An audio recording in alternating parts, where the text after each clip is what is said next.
Hey guys, welcome back to another Gaming Memories video. Here we are taking a look at another very unique and rare racing game that was exclusive to Japan by the name of Wangan Trial that was released for the PS1 back in 1998. This game, like a lot of others that were released in the Japanese region, focuses a lot around street racing and uses a lot of the very popular and iconic Japanese sports cars from that time period. You have a wide selection of cars from the likes of the Toyota Chaser, a Toyota Aristo, Toyota Celica GT4, Toyota Supra, even the Nissan Skylines R32 and R33 GTR, even the Nissan 300 ZX, Mitsubishi GTO, Mazda RX-7, Honda NSX, even Nissan Fairlady Z, and even access to some Porsche race cars, mainly the GT2 RS and 911 Turbo. So there's quite a unique selection of cars in this game that, if you're very familiar of playing similar racing games on the system, you will be very aware of these type of cars, as they were highly popular back during the 90s. And there's a lot of racing games that were released on the console that uses a lot of these cars as they were so popular. The primary focus of this game is that you're racing around the highways and streets of Tokyo, and it is an arcade focused racer, primarily where you race against a pack of other cars and your intention is to try and get to first place, but you also have a restrictive time limit, so you have to try and hit each of the checkpoints in question before the time runs out so that you can maintain your overall position in the race. So if the time runs out, it's game over. So it adds to the challenge of each race that you play. The one thing I found from playing this game personally over time is the graphics are quite good in the game, but most noticeably the handling characteristics are really good. If anything, this game has actually got some of the best handling characteristics of any racing game I've played on the PlayStation, especially from the Japanese region, as it's very fluent, it's very responsive. You feel like that you are in control of the car at all times, even at high speeds. Now there are differences between each of the cars that you do gain access to,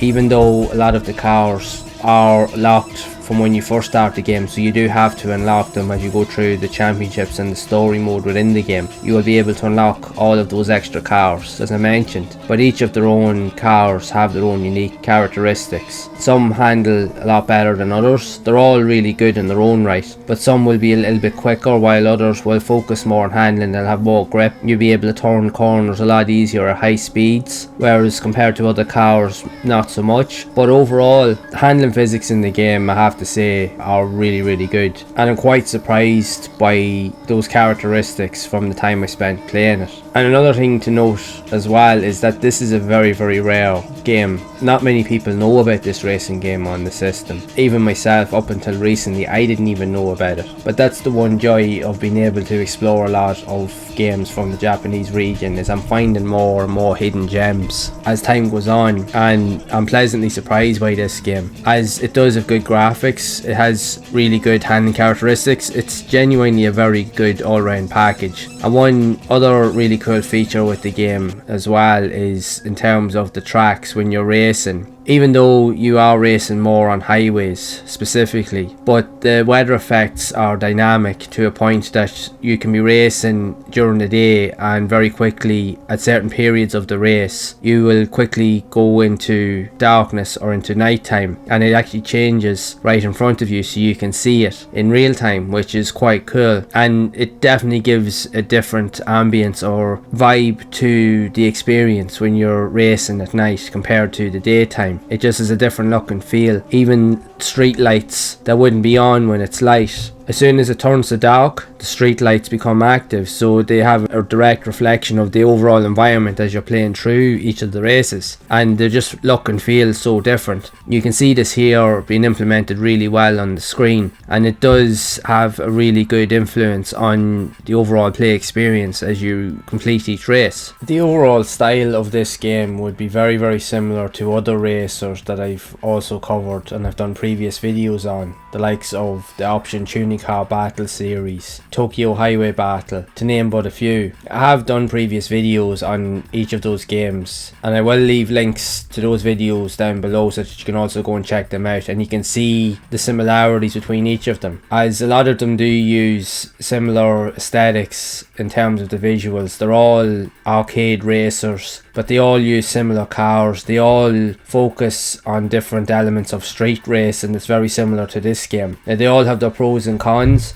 but they're all very good games in their own right, so they are worth looking into. So again, be sure to check those videos out. But even when you compare them to this game as well, like I mentioned, I didn't know about this, so getting the opportunity to be able to play something that's very rare and quite unique is definitely a privilege. And I have to admit, I'm completely amazed by how good it really is. It's way better than I thought it would have been. Now, that's just my own personal opinion, like other people's may differ, but it is worth a look into, because again, the live weather dynamics when it changes from bright to darkness, even in terms of the handling characteristics of each of the cars in the game, and even the tracks and the overall look and feel of it, and the arcade vibe is very, very good. And it's definitely one of the better racers on the system from that region, in my opinion. So I do recommend that it is worth checking out. And again, because it's so rare, a lot of people probably don't even know that this game even exists. So it is worthwhile checking out, especially if you're a fan of racing games, and more so if you're a fan of arcade style racing, you like the Japanese culture, and you just love 90s classic Japanese sports cars. You definitely will have a good mix of everything in this game. And like I mentioned, there's enough here to get the most out of it as you play it, as in order to unlock everything and to get all the benefits out of the game, you do have to play through each of the game modes and the story modes to see progression, so that you can unlock a lot of the extra vehicles in the game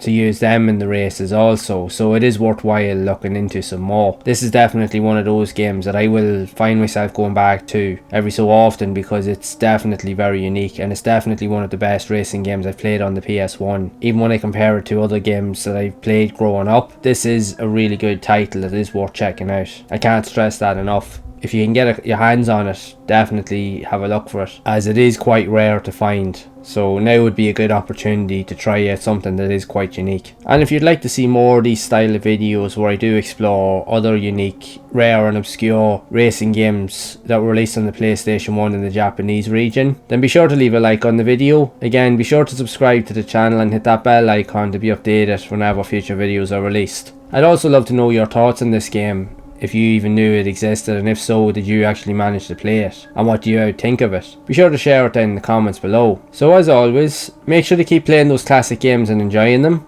and keep those gaming memories alive.